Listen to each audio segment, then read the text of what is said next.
बाबा केदार के सभी भक्तों को जय श्री केदार, हर हर महादेव। बाबा केदार के दर्शनों की इच्छा मन में रखने वाले सभी श्रद्धालुओं के लिए मैं आज एक बहुत ही महत्वपूर्ण वीडियो लेकर आया हूं। जो भी श्रद्धालु पहली बार केदारनाथ धाम में दर्शनों के लिए जाना चाह रहे हैं, उनके लिए यह वीडियो बहुत ही महत्वपूर्ण होगा। इसमें मैं आपके साथ क्रमबद्ध तरीके से इन्फॉर्मेशन शेयर करूंगा, जैसे कि यात्रा कब शुरू होती है और कब खत्म, यात्रा का रजिस्ट्रेशन कहाँ होता है और कैसे किया जाता है, केदारनाथ के लिए बस या टैक्सी कहाँ से मिल पाती है, केदारनाथ के लिए हेलीकॉप्टर कैसे बुक किया जाता है और कहाँ से अवेलेबल होता है, होटल रूम्स कैसे बुक किए जा सकते हैं, दर्शन पर्ची कैसे बनेगी, केदारनाथ पैदल यात्रा कितने किलोमीटर की है, इस यात्रा में आपको क्या क्या परेशानियां आने की संभावना है, यदि यात्रा घोड़े, पिट्ठू या पालकी से करना चाहते हैं तो इनका किराया कितना होता है और यह कहाँ से मिलते हैं, पूरी यात्रा में कुल कितने दिन लग सकते हैं, यहाँ खाने पीने की व्यवस्था कैसी है और यहाँ खाने पीने में खर्चा कितना आ जाएगा। तो यह सभी चीज़ें मैं आपको पॉइंट वाइज एक्सप्लेन करूँगा। वीडियो में अंत तक बने रहिएगा ताकि कोई भी ज़रूरी इन्फॉर्मेशन आपसे छूट ना जाए, क्योंकि इसमें दी गई सभी इन्फॉर्मेशन आपके लिए बहुत काम की होने वाली हैं। तो सबसे पहला पॉइंट है यात्रा कब शुरू होती है और कब ख़त्म।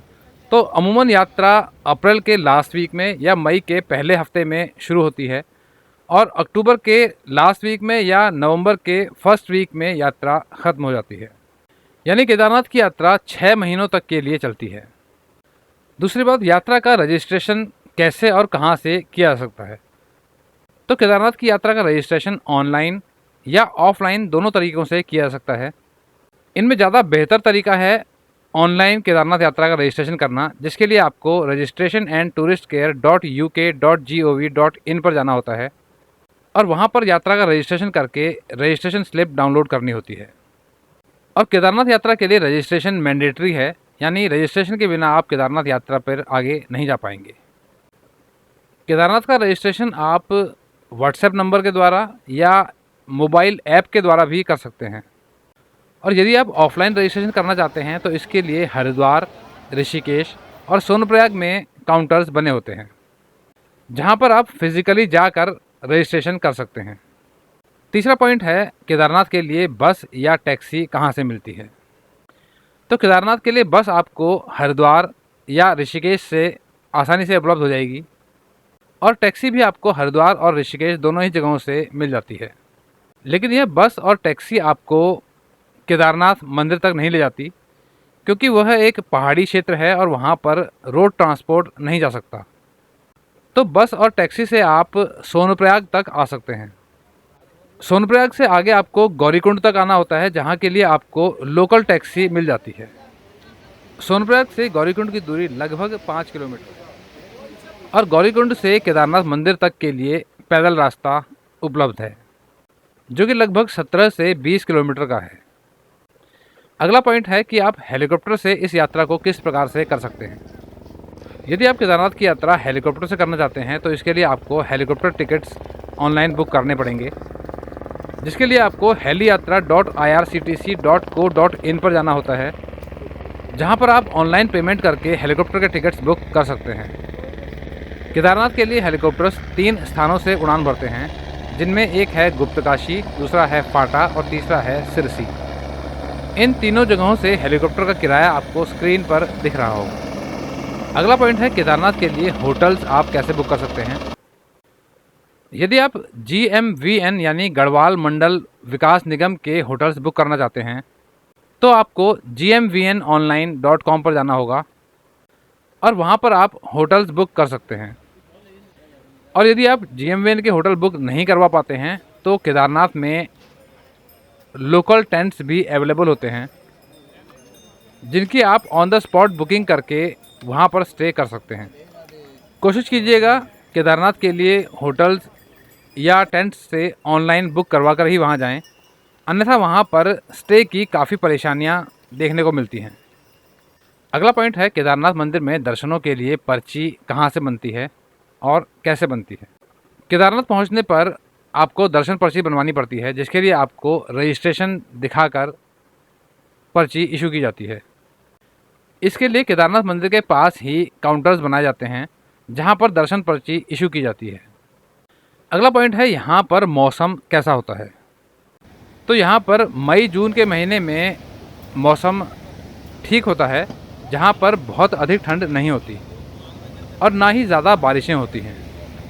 यदि आप जुलाई अगस्त के महीने में यहाँ गए हैं तो जुलाई अगस्त का महीना मानसून का महीना कहलाता है और यहाँ पर बहुत ही ज़्यादा बारिशें इस समय पर होती हैं और यह यात्रा के लिए सही मौसम नहीं कहा जा सकता, क्योंकि इस समय पर क्लाउड बर्स्ट यानी बादल फटना, रास्तों में लैंडस्लाइड्स होना यह काफ़ी आम होता है और इस समय पर मई जून की तुलना में ठंड भी थोड़ी ज़्यादा होती है।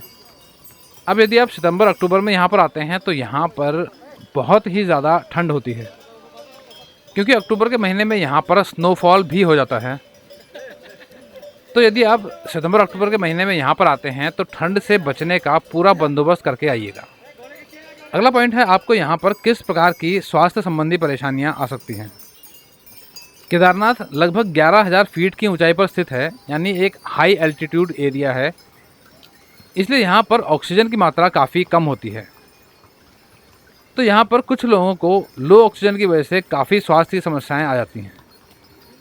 तो अब बात करते हैं कि यहाँ पर घोड़े, पिट्ठू और पालकी का किराया कितना है।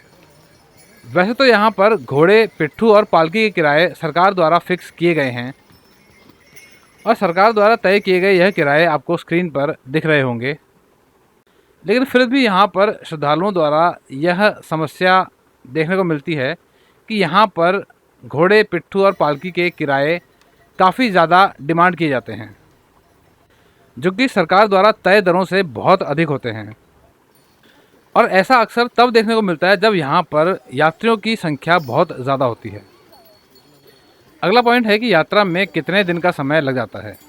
तो यहाँ पर आपको संभावना यही है कि एक दिन सोनप्रयाग में स्टे करना पड़ सकता है, दूसरा दिन आपको कंपलसरी केदारनाथ में स्टे करना पड़ेगा, क्योंकि आप सेम डे रिटर्न नहीं कर पाएंगे यदि आप पैदल गए हैं या फिर आप घोड़े खच्चर से गए हैं, और थर्ड डे आप केदारनाथ से वापस सोनप्रयाग तक आ पाएंगे, यानी 3 दिन का समय। और साथ में आप सोनप्रयाग तक आने और सोनप्रयाग से वापस अपने गंतव्य स्थान तक जाने का समय भी इसमें जोड़ लीजिएगा। अगला पॉइंट है कि यदि आप गौरीकुंड से केदारनाथ मंदिर तक पैदल ट्रैकिंग करके जाते हैं तो आपको कितना समय लग जाता है। गौरीकुंड से केदारनाथ मंदिर तक लगभग 16 से 20 किलोमीटर का पैदल मार्ग है, जिसको यदि आप पैदल ही पूरा करना चाहते हैं तो आपको लगभग 10 से 11 घंटे का समय लग जाएगा।